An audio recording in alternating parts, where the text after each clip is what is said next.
எப்படிதாப்பா சாந்து கேரளாக்கார பிள்ளைங்க சும்மா நெத்தியில் வைக்கிற சந்தன மாட்டோம். மீன் போகணும், இதெல்லாம் இஞ்சோணும்.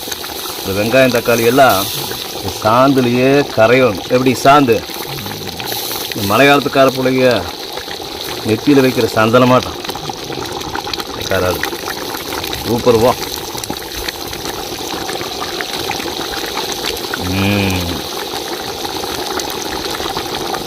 சாந்து எடுத்து பொட்டு வச்சு விட்டா வேண்டாமா?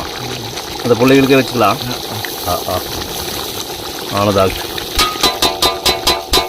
சூப்பர் வா. இந்த ஒரு கரணி சாந்துக்கு ஒரு வட்டை சோறு திங்கலாம். 2 மீன் உள்ள போட்டோம்னா போகலாமா கேரளா? நானா 2 பேரும் போகலாம். நான் நடக்கமா போச்சு நான் கேரளா போனேன்.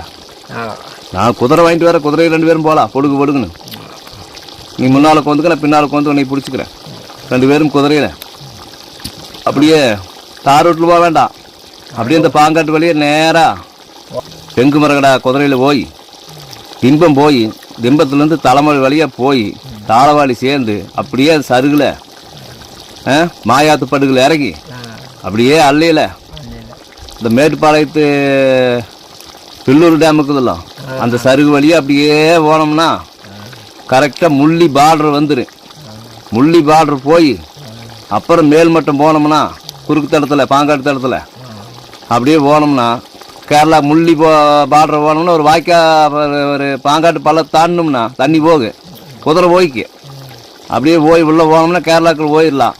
அங்கேருந்து பிடிச்சிக்கோ. அப்படியே பூரா கேரளா சருகத்திக்கணும். நல்லா மழைக்கால பிள்ளைய பார்த்து சோறாக்கிறதுக்கு கூட்டிகிட்டு வந்துடலாம். ஏன் நம்மளுக்கு என்ன வேலை அப்புறம் அதை பரம்போ. இங்கேருந்து முள்ளி போகிறதுக்கு ஒரு 4 நாள் குதிரையில் மெதுவாக தான் போவானே. அப்புறம் உனக்கு கொடுக்கு